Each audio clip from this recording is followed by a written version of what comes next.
hair removing options. Yes, we are not women born as biological females. We have a body which is male and it has male characteristics. One of the unfortunate things that we have to deal with is a lot of body hair.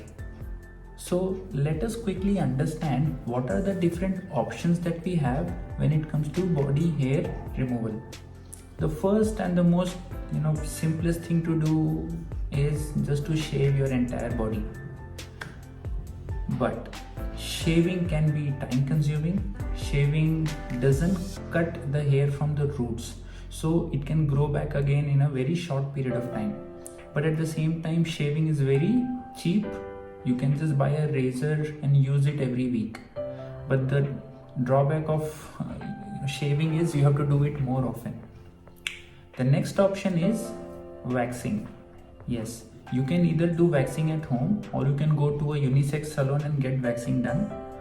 Waxing is not a permanent hair removal solution. It's more like a temporary hair removal solution. But I find it better than shaving. Why?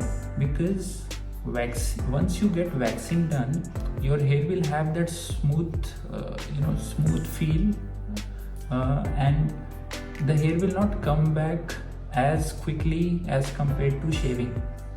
Now, what also happens is when you do waxing, let's say once a month, over a period of time, you will notice that the hair has become softer.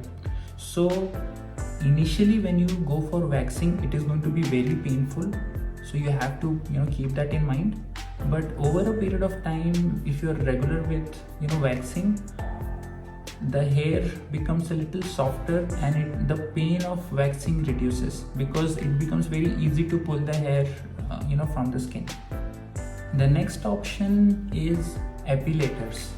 If you're someone who doesn't want to go out there to a salon every time but prefer to remove your hair at home, you can use epilators. But please remember, epilators are also painful because it's a device that you use to pull the hair from the root. So it will depend on your pain tolerance. Of course, it is cheaper than going for waxing or other expensive options. The fourth option is laser. This is one of the best options as compared to using epilators, waxing or shaving, because it's not that it will permanently remove hair from your body, but it will give you a result which is almost as good as permanent hair removal. In many cases, after 4 to 5 sessions of doing laser, your hair will almost not come back again. Now, please remember that laser is very expensive as compared to the other 4 options which are very cheap. Lasers are very, very expensive. The last and the most expensive option of hair removal is called electrolysis. Yes, electrolysis is like a surgical treatment which completely removes hair from your body.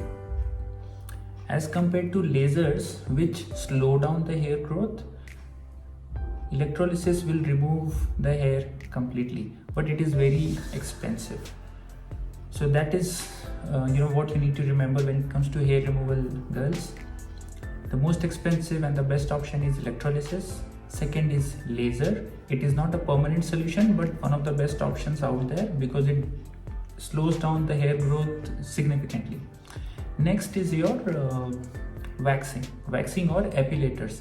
Waxing is more like a solution that you do get in a salon. It's painful, but it's better than shaving and using epilators.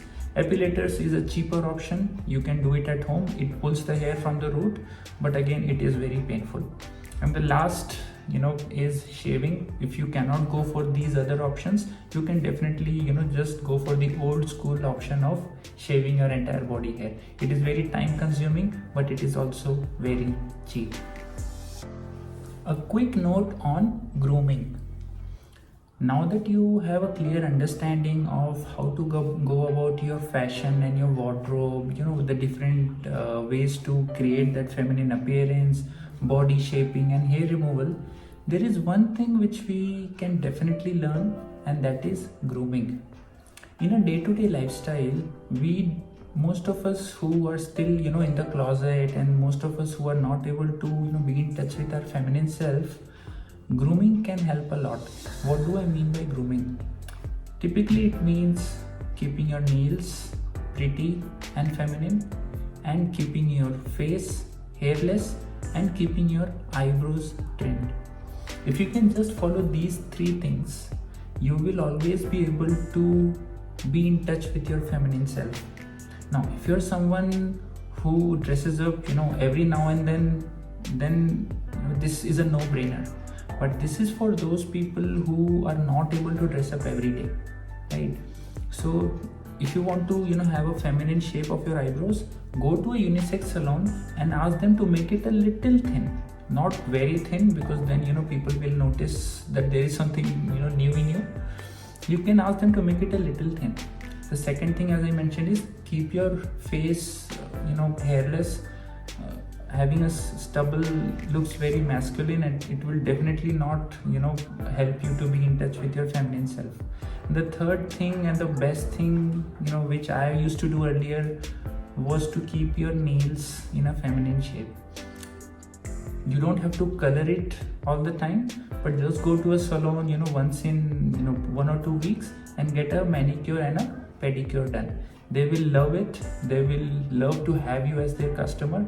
So don't think about what will they think, should I get it or should I not get it. It is just basic grooming thing that everybody does. It has nothing to do with being male or female. So that was a quick note on grooming. With this, now I hope you have a clear understanding of how to go about your fashion, how to go about creating a wardrobe, what are the things you need, what are the things you don't need. So the next thing is to get started and start taking action, start building your wardrobe, start going to the salon, start doing your grooming habits, start building your grooming habits, and over a period of time, I'm sure you will be able to bring the diva out.